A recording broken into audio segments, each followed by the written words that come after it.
guys! Hi guys! Welcome to my channel. For today's video, share ko po yung first time namin nag-meet ng alaga ko. Yan yung nag-meet kami is 11 months pa lang siya, lalaki. Tapos, ko, talagang every morning, talagang nasasampal niya ako. Yung gusto lang niya talaga na akong sampalin. Sakti talaga ng mukha ko every morning. Kasi kada kita niya sa akin, hindi ko na mabantayan ng morning kasi nagtututo ba siya. Tapos nilulutuan ko siya ng breakfast niya. Ang breakfast niya yung egg. Yan yung egg ang breakfast niya.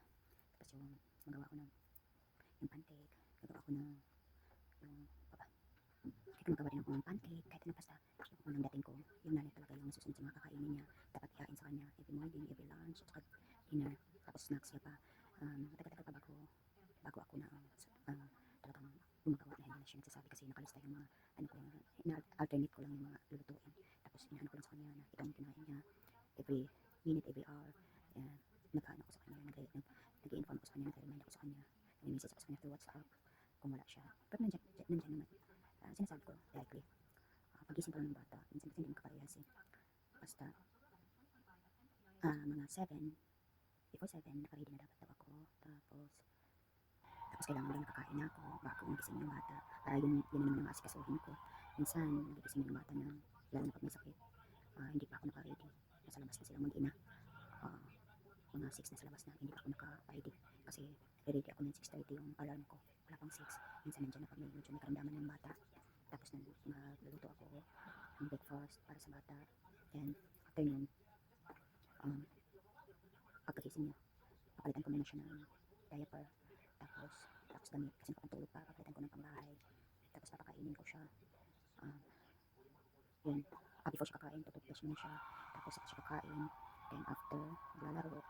Tapos, yung nanay naman pag nagising, kung siya ang unang nagising sa bata, pabalik siya matulog. Mamaya kasi ang almusal nila is tanghali na, nasa 11 or 12 ang almusal. Nung dumating ako, nagluto ako, akala ko, di ko kasi alam na ang almusal nila tanghali, ang lunch nila ay hapon, nasa 5 or 6, yun ang lunch nila. So magkakain-kain pa yan sila midnight, nag-order sa labas, ang daming mga kinainan. Tapos ang daming basura, kasi nag-order. Kasi naman meron tinatabi para sa akin.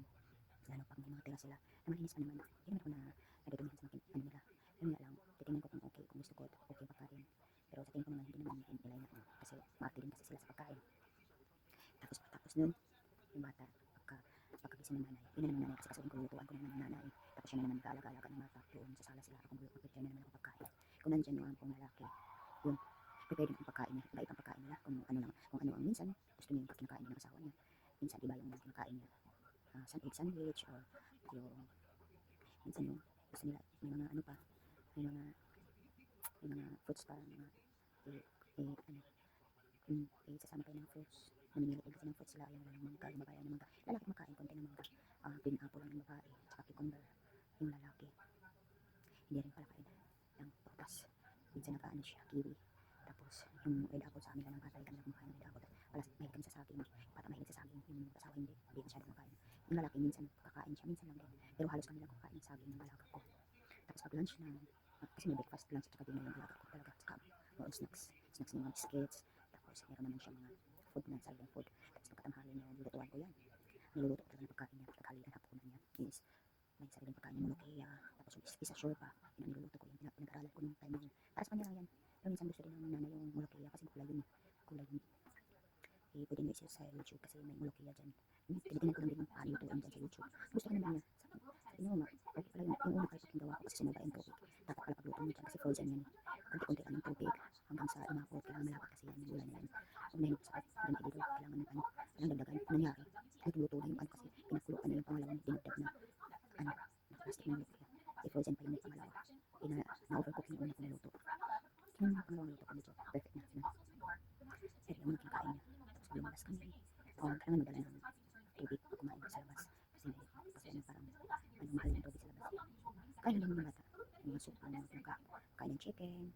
Tapos, yan kailangan mahimayin mo yung liit. Tapos, minsan nakakalimutan ko magsawa ako sa bata. Sunod-sunod. Lagi ko sinisita. Just naman. Kasi hindi naisip mo. Susunod mo ng trabaho. Kakalimutan mo na naman. Kakasumbong pa lang ng bata. Ay sabi ng mga babae. Katapos mo muna yung unang subo. Mamaya na, ipalunok mo muna yung kinain niya sa kanusubuan. Tsaka konti lang. Ayun. Yun ang lesson na talent ko na ganun pala. Naman na dahil sabi ng mga amo ko, dahan-dahan lang tayo. Ano ko lang din, makukuha ko lang din lahat ng dapat gawin. Yun, tapos yung bata, hindi naman pala talaga araw-araw na papaliguan. Yung alaga ko, minsan araw-araw, minsan every 2 to 3 days before, yun, punas-punas lang. Yun ang ano. Kasi, ang ginawa naman kasi sa loob, puro aircon naman kasi. Tapos, yung pagpaligo, talagang tinitrain ako, panligo yung bata. Tapos, um, tapos, binibihisan, yun nga lang, maselan ang babae sa ano, yung sa isusuot ko. Minsan, ayaw niya yung sinusuot. Kailangan ito daw pambahay, itong pangalis, ito puro pantulog. Tapos pangalis, yung pambahay, yung kahit sa pambahay, parang maliit pa, ang arte-arte. Pang, ay ayaw ko yan, palitan mo yan, sinuot niya. Ganun. At saka sa pangalis, siya din ang masusunod. Suotan mo yan, kasi aalis tayo.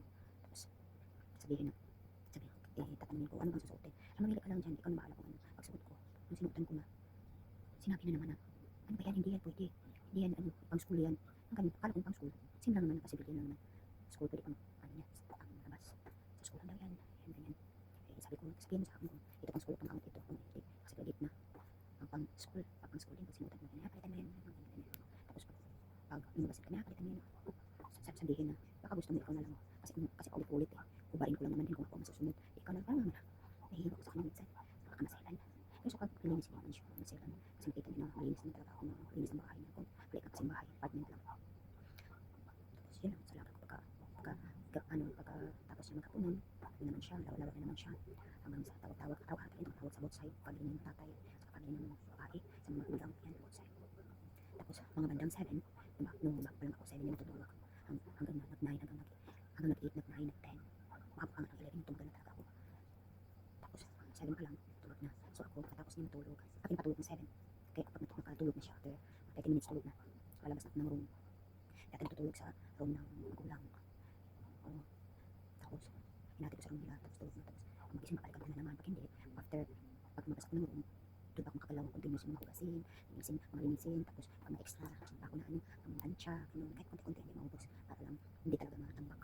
Yun ang pagalaw ako after, papahinga na ako ng mga 10, nakamatagal na yan. Iyaan ko lang ng 10, noong na 10 hours lang ako, naging 12, naging 14, naging 16, naging 17, dun sa 17, gusto ko ng reklamo. Pero, ang ginawa ng babae, bibigyan niya ako ng mga pabango, kung ano bibigyan, lotion na, yung mga stock niya, hindi niya makagamit. Pwede tinitingnan ko naman yung mga expire, kung may baka expire na, hindi naman mga bako